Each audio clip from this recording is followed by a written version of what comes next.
Stop. Look north. In Chapter 30, the jungle is in the rearview mirror and New York City is on the horizon. We've traded the hell of Messiah for the deck of a British ship, and the Atlantic Pulse is taking us home. This is the end of the road. For now. Before we hit the harbor, join the crew, subscribe, and confirm the mission like. Where's the squad at? Let's see some locations in the chat. Tonight is all about the homeward voyage. Forget the ruins and the rapids. Tonight is about the survival of the data. Stephens is guarding those journals like his life depends on it, because he knows he's sitting on a gold mine of lost history. The first leg of the journey is done, and the world is never going to be the same. Volume to the max. The tide is in. The record starts now. Chapter 30. The next morning we found a calm that was so comfortable. We were so abundantly served, the Alcalde or his major, staff in hand, being in constant attendance, and the situation so beautiful that we were in no hurry to go.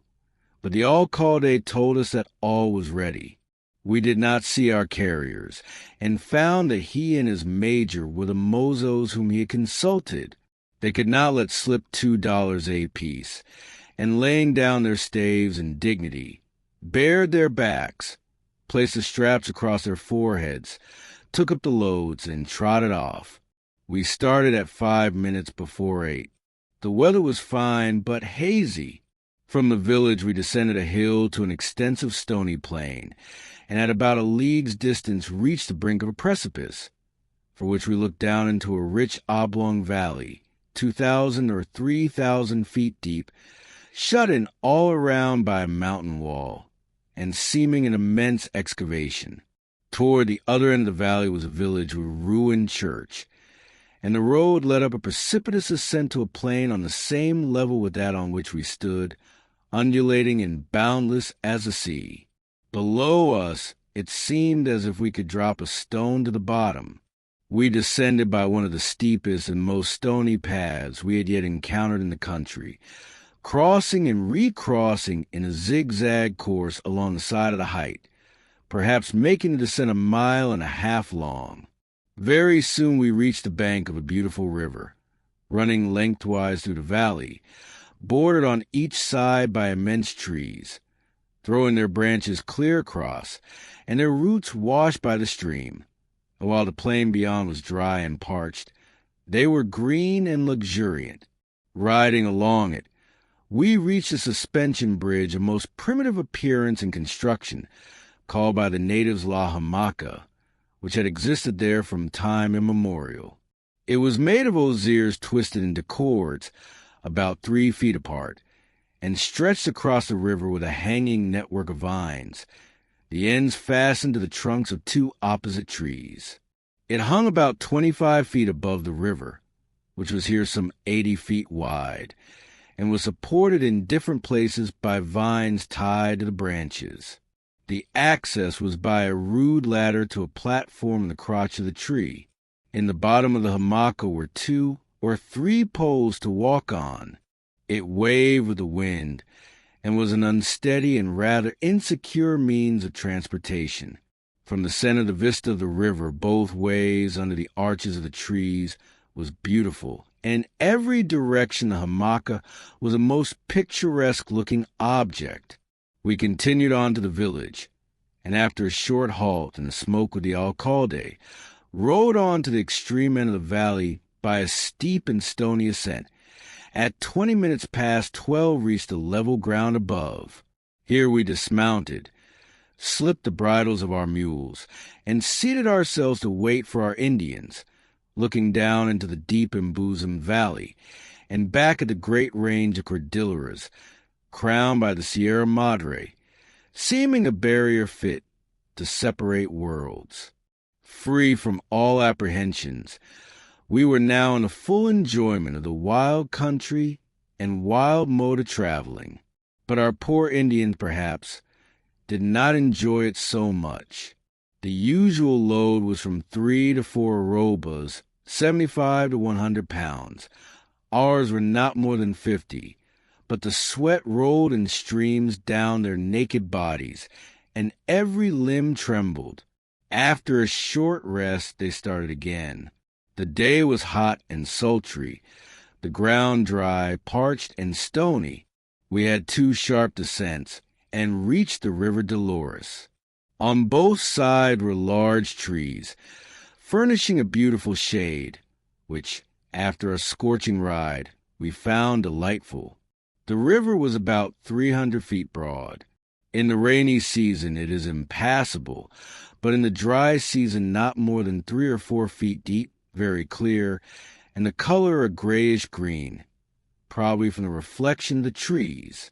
We had had no water since we left the suspension bridge, and both our mules and we were intemperate. We remained here half an hour, and now apprehensions, which had been operating more or less all the time, made us feel very uncomfortable. We were approaching and very near the frontier of Mexico. This road was so little traveled that, as we were told, there was no regular guard, but piquets of soldiers were scouring the whole line of frontier to prevent smuggling, who might consider us contraband. Our passports were good for going out of Central America, but to go into Mexico, the passport of the Mexican authorities at Ciudad Real for a day's journey was necessary. Turning back was not in our vocabulary. Perhaps we should be obliged to wait in the wilderness till we could send for one. In half an hour we reached the Rio Lagertero, the boundary line between Guatemala and Mexico, a scene of wild and surpassing beauty. With banks shaded by some of the noblest trees of the tropical forest, water as clear as crystal, and fish a foot long playing in it as gently as if there were no such things as fish hooks. No soldiers were visible. All was as desolate as if no human being had ever crossed the boundary before. We had a moment's consultation on which side to encamp, and determined to make a lodgment in Mexico. I was riding Pauling's horse, and spurred him into the water, to be the first to touch the soil. With one plunge his 4 feet were off the bottom, and my legs under water. For an instant I hesitated, but as the water rose to my holsters my enthusiasm gave way, and I wheeled back into Central America. As we afterward found, the water was 10 or 12 feet deep. We waited for the Indians in some doubt whether it would be possible to cross at all with the luggage. At a short distance above was a ledge of rocks, forming rapids, over which there had been a bridge with a wooden arch and stone abutments, the latter of which were still standing, the bridge having been carried away by the rising of the waters 7 years before. It was the last of the dry season. The rocks were in some places dry, the body of the river running in channels on each side, and a log was laid to them from the abutments of the bridge. We took off the saddles and bridles of the mules and cautiously, with the water breaking rapidly up to the knees, carried everything across by hand, an operation in which an hour was consumed. One night's rain on the mountains would have made it impassable. The mules were then swum across and we were all landed safely in Mexico. On the bank opposite the place where I attempted to cross was a semicircular clearing, from which the only opening was the path leading into the Mexican provinces. We closed this up and turned the mules loose, hung our traps on the trees and bivouacked in the center. The men built a fire, and while they were preparing supper we went down to the river to bathe. The rapids were breaking above us. The wildness of the scene, its seclusion and remoteness, the clearness of the water, the sense of having accomplished an important part of our journey, all revived our physical and moral being. Clean apparel consummated the glory of the bath. For several days our digestive organs had been out of order, but when we sat down to supper they could have undertaken the bridles of the mules. and my brave macho. It was a pleasure to hear him crunch his corn. We were out of Central America, safe from the dangers of revolution, and stood on the wild borders of Mexico in good health with good appetites and something to eat. We had still a tremendous journey before us, but it seemed nothing. We strode the little clearing as proudly as the emperors of Mexico, and in our extravagance resolved to have a fish for breakfast. We had no hooks and there was not even a pin in our traveling equipage, but we had needles and thread. Pauling, with the experience of 7 years roughing, had expedients, and put a needle in the fire, which softened its temper so that he bent it into a hook. A pole was on every tree and we could see the fish in the water. All that we wanted was for them to open their mouths and hook themselves to the needle. But this they would not do, and for this reason alone we had none for breakfast. We returned. Our men cut some poles and, resting them in the crotch of a tree, covered them with branches.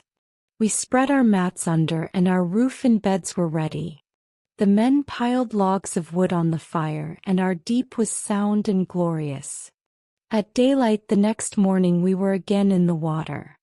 Our bath was even better than that of the night before, and when I mounted I felt able to ride through Mexico and Texas to my own door in New York. Returned once more to steamboats and railroads. How flat, tame, and insipid all their comforts seem. We started at 7:30. At a very short distance 3 wild boars crossed our path, all within gunshot. But our men carried the guns and in an instant it was too late. Very soon we emerged from woods that bordered the river and came out into an open plain.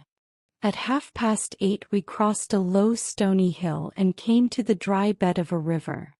The bottom was flat and baked hard, and the sides smooth and regular as those of a canal. At the distance of half a league water appeared, and at 9:30 it became a considerable stream. We again entered a forest and, riding by a narrow path, saw directly before us, closing the passage, the side of a large church. We came out and saw the whole gigantic building without a single habitation or the vestige of one in sight. The path led across the broken wall of the courtyard. We dismounted in the deep shade of the front. The facade was rich and perfect. It was 60 feet front and 250 feet deep, but roofless, with trees growing out of the area above the walls. Nothing could exceed the quiet and desolation of the scene, but there was something strangely interesting in these roofless churches, standing in places entirely unknown. Santiago told us that this was called Conata, and the tradition is that it was once so rich that the inhabitants carried their water jars by silken cords. Giving our mules to Santiago, we entered the open doorway of the church. The altar was thrown down, the roof lay in broken masses on the ground, and the whole area was a forest of trees.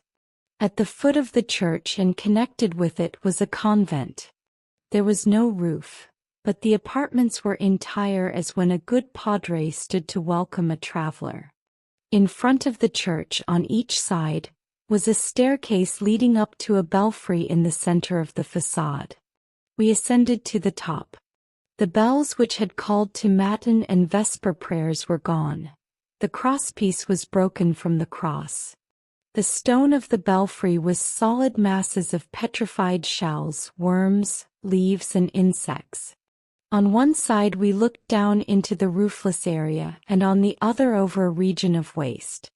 One man had written his name there. Joaquin Rodriguez. Conata, Mayo 1, 1836.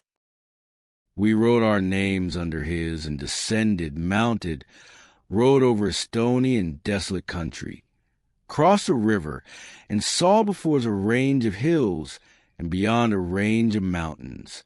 Then we came upon a bleak, stony tableland, and after riding 4 hours and a half, saw the road leading across a bare mountain on our right, and, afraid we had missed our way, halted under a low spreading tree to wait for our men. We turned the mules loose, and after waiting some time, sent Santiago back to look for them. The wind was sweeping over the plain, and while Mr. Catherwood was cutting wood, Pauling and I descended to a ravine to look for water. The bed was entirely dry, and Ord took his course up and the other down. Pauling found a muddy hole in a rock, which, even to thirsty men, was not tempting.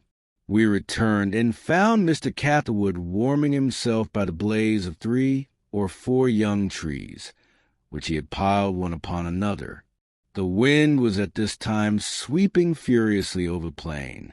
Night was approaching. We had not eaten anything since morning. Our small stock of provisions was in unsafe hands, and we began to fear that none would be forthcoming. Our mules were as badly off.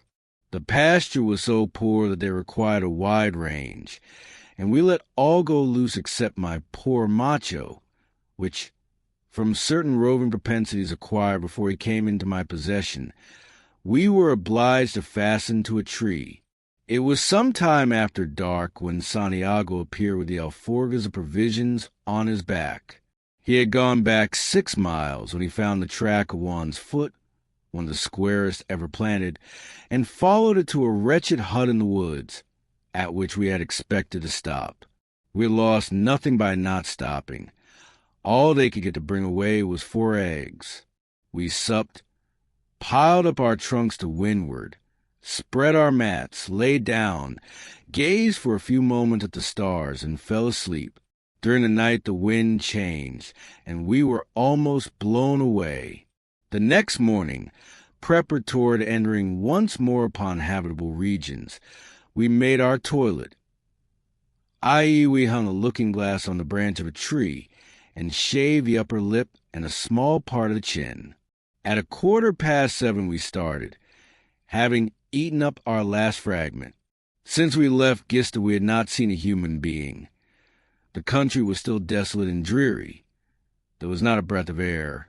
Hills, mountains, and plains were all barren and stony, but as the sun peeped above the horizon, its beams gladdened the scene of Berens. For 2 hours we ascended a barren, stony mountain. Even before this, the desolate frontier had seemed almost an impregnable barrier. But Alvarado had crossed it to penetrate an unknown country teeming with enemies, and twice a Mexican army has invaded Central America. At 10:30 we reached the top of the mountain, and on a line before us saw the church of Zapaluta, the first village in Mexico. Here our apprehensions revived from want of a passport. Our great object was to reach Comitan and there bide the brunt. Approaching the village, we avoided the road that led to the plaza, and leaving the luggage to get along as it could, hurried through the suburbs, startled some women and children, and before our entry was known at the Cabildo, we were beyond the village. We rode briskly for about a mile, and then stopped to breathe. An immense weight was removed from our minds, and we welcomed each other to Mexico. Coming in from the desolate frontier, it opened upon us like an old, long-settled, civilized, quiet, and well-governed country. 4 hours' ride over an arid and sandy plain brought us to Comitan. Santiago, being a deserter from the Mexican army, afraid of being caught, left us in the suburbs to return alone across the desert we had passed, and we rode into the plaza. In one of the largest houses fronting it lived an American. Part of the front was occupied as a shop, and behind the counter was a man whose face called up the memory of home. I asked him in English if his name was McKinney, and he answered, "Si, senor." I put several other questions in English, which he answered in Spanish. The sounds were familiar to him, yet it was some time before he could fully comprehend that he was listening to his native tongue. But when he did, and understood that I was a countryman, it awakened feelings to which he had long been a stranger, and he received us as one in whom absence had only strengthened the links that bound him to his country. Dr. James McKinney, whose unpretending name is in Comitan transformed to the imposing one of Don Santiago McKean, was a native of Westmoreland County, Virginia, and went out to Tabasco to pass a winter for the benefit of his health and the practice of his profession. Circumstances induced him to make a journey into the interior, and he established himself at Ciudad Real. At the time of the cholera in Central America, he went to Quetzaltenango, where he was employed by the government, and lived 2 years on intimate terms with the unfortunate General Guzman, whom he described as one of the most gentlemanly, amiable, intelligent, and best men in the country. He afterwards returned to Comitan, and married a lady of a once rich and powerful family, but stripped of a portion of its wealth by a revolution only 2 years before. In the division of what was left, the house on the plaza fell to his share, and disliking the practice of his profession, he abandoned it and took to selling goods. Like every other stranger in the country, by reason of constant wars and revolutions, he had become nervous. He had none of this feeling when he first arrived, and at the time of the first revolution in Ciudad Real he stood in the plaza looking on, when 2 men were shot down by his side. Fortunately, he took them into a house to dress their wounds, and during this time the attacking party forced their way into the plaza, and cut down every man in it. Up to this place we had traveled on the road to Mexico. Here Palenque was to leave us and go on to the capital. Palenque lay on our right toward the coast of the Atlantic. The road Dr. McKinney described as more frightful than any we had yet traveled, and there were other difficulties. War was again in our way, and while all the rest of Mexico was quiet, Tabasco and Yucatan, the 2 points in our journey, were in a state of revolution. This might not have disturbed us greatly but for another difficulty. It was necessary to present ourselves at Ciudad Real, 3 days' journey directly out of our road, to procure a passport, without which we could not travel in any part of the Mexican Republic. And serious as these things were, they merged in a third, viz. The government of Mexico had issued a peremptory order to prevent all strangers visiting the ruins of Palenque. Dr. McKinney told us of his own knowledge that 3 Belgians, sent out on a scientific expedition by the Belgian government, had gone to Ciudad Real expressly to ask permission to visit them and had been refused. These communications damped somewhat the satisfaction of our arrival in Comitan. By Dr. McKinney's advice we presented ourselves immediately to the commandant, who had a small garrison of about 30 men, well uniformed and equipped, and compared with the soldiers of Central America, giving me a high opinion of the Mexican army. I showed him my passport and a copy of the government paper of Guatemala, which fortunately stated that I intended going to Campeche to embark for the United States. With great courtesy he immediately undertook to relieve us from the necessity of presenting ourselves in person at Ciudad Real, and offered to send a courier to the governor for a passport. This was a great point, but still there would be detention, and by his advice we called upon the prefeito, who received us with courtesy, regretted the necessity of embarrassing our movements, showed us a copy of the order of the government, which was imperative, and made no exceptions in favor of special confidential agents. He was really anxious, however, to serve us, said he was willing to incur some responsibility, and would consult with the commandant.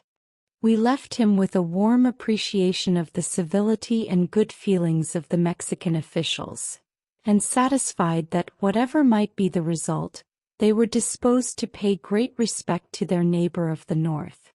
The next morning the prefeito sent back the passport, with a courteous message that they considered me in the same light as if I had come accredited to their own government, would be happy to render me every facility in their power, and that Mexico was open to me to travel which way I pleased.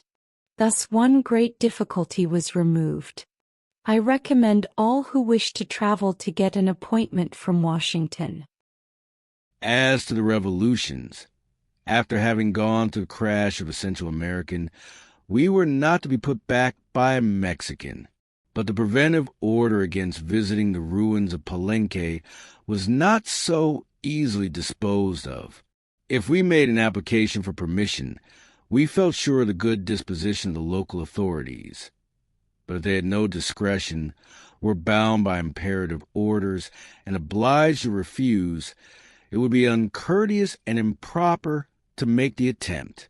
At the same time, it was discouraging, in the teeth of Dr. McKinney's information, to undertake the journey without, to be obliged to retrace our steps, and make the long journey to the capital to ask permission would be terrible.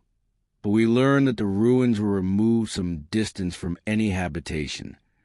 We did not believe that in the midst of a formidable revolution, the government had any spare soldiers to station there as a guard. From what we knew of other ruins, we had reason to believe that the place was entirely desolate.